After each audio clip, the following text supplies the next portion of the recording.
very much. If it's okay with people, I'm going to sit down just because of the device that I have to wear around my neck, which is a bit heavy after a full day. So hopefully you can hear me. If not, I will stand up. Can I just say that they were both draws, but Cardiff were like Barcelona in both games. But that aside, can I also say that always been a believer in succumbing to the pressure from the rank and file. I'm happy to confirm that PCS is in Brighton next year, and that the TUC is here for the next 3 years. So we look forward to seeing lots of you.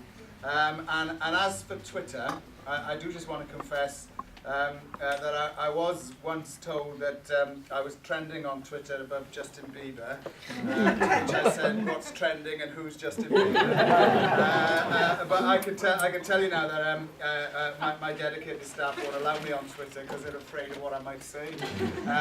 So if I win that personal battle, we'll see where we go from there.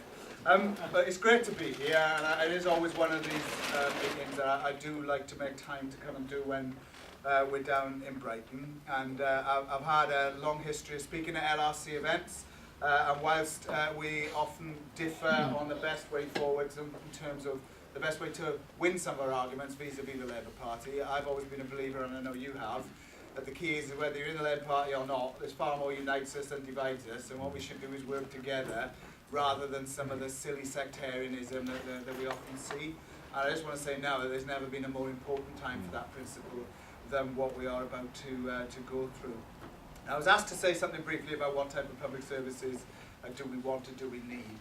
And I want to say something about that, but then go on to say that it doesn't really matter at the moment about what type of services we want. The key to me is defending the ones that we've got at the moment, and that's what should exercise our minds. But I just want to say something about our public services. I know that John's also had health issues. I'm waiting for a heart transplant. This time last year I wasn't at PCS conference because I was having life-saving surgery, and the outcome of which was to have an artificial heart pump put in, which is powered by this battery pack that I've got around my neck.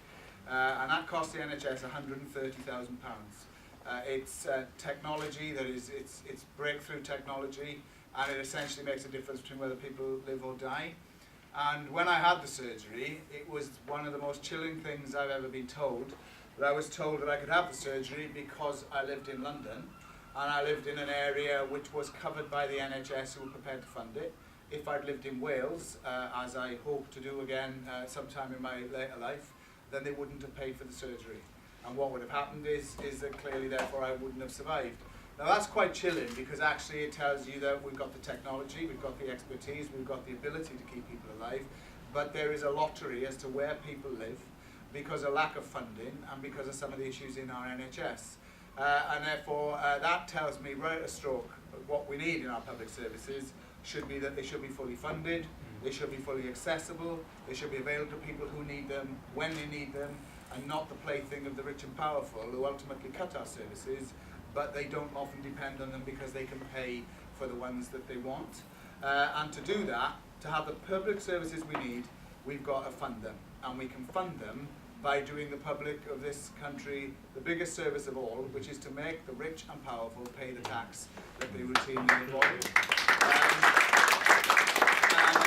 In that sense, and I've spoken on this here before in previous years, it is a scandal that we have people who are able to employ fancy accountants, exploit tax loopholes, who do not pay the tax. And if they did pay the tax, then our public services would look very, very different. And I think that is the key to unlocking the type of services that we want. But the NHS clearly should be free. We shouldn't have a case where people working in the NHS are undertaking private medicine because of a lack of NHS resource. The doctors who treated me in Papworth all refused to do private medicine on a point of principle. And what we need, I think, is more people committed to public service rather than people being able to jump the queue because they can afford to pay for it. In terms of education, we should support a state education system that's properly funded, oppose free schools and academies, and recognise that to have the type of education system we want, we should pay our teachers properly, stop making them work 60 hours a week, and we should have them under democratic control, not all of this nonsense which is supposed to be about freedom, but in reality means they are supposedly managed from the DFE, but they're actually being managed increasingly by corporations. In terms of welfare, I just want to say that we should recommit ourselves to a welfare state that provides a safety net, that actually assumes that all people who need access to the welfare state are genuine and they're not shirkers and scroungers and people who are trying to commit fraud, that our aims and objectives should be to support people, help them through difficult times, and help give the support for people who can and wish to be able to get back into work. Instead, I have seen us preside over a benefit system that when I worked at over the last 21 years, for my first 21 years of my adulthood, it was about doing what you could to help people.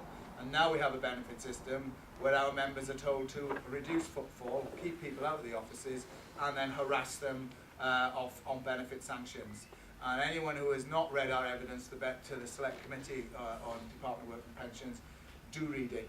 Because when you have a situation where people can be disciplined, they have pay rises that are refused, they have a mentality that people are told that our members should have a hassle factor, they should assume that people are up to the worst, and in some cases people who apply for 35 jobs a fortnight have benefit sanction imposed on them because they committed to apply for 36.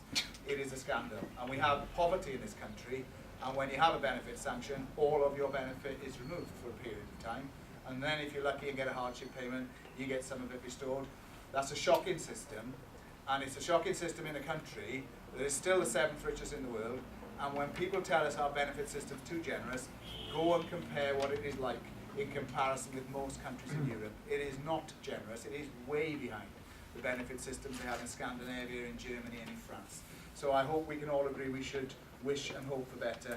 And in local government, we should have comprehensive, accessible, free, or at the very least affordable services right across the range for people who live in our communities, that they can enjoy life rather than eke out an existence and be denied the things that so many people take for granted.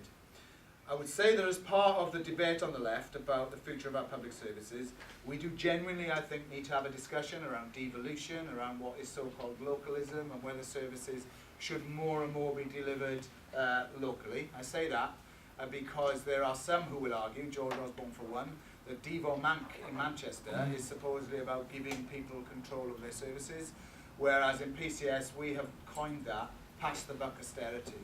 That it is no good devolving services if you cut funding, meaning what happens is the government saves the money, but the local politicians get the blame when the services are actually cut. And therefore we need a real proper debate about how to fund services, how to deliver them, and what type of democratic accountability you need. And I'll say now, for example, in my view, delivery of the welfare state should not be devolved locally. There should be standards uniformly across the whole of the UK that everybody should be able to access, whether they live in Scotland, England or in Wales. But I want to therefore finish on saying that that's my wish list, if only, and we couldn't persuade Gordon Brown and Tony Blair or even Ed Miliband to campaign on any of that basis, let alone the coalition government and now the Tories with a majority. So I think we have to ask ourselves now, what do we do to defend even what we've got to hold on at a time where the government have said there will be £12 billion of welfare cuts. People who are on benefit, by definition the poorest in this country, are going to see even greater assaults on their benefits. And we're going to see a complete starving of funding for so many of our vital public services.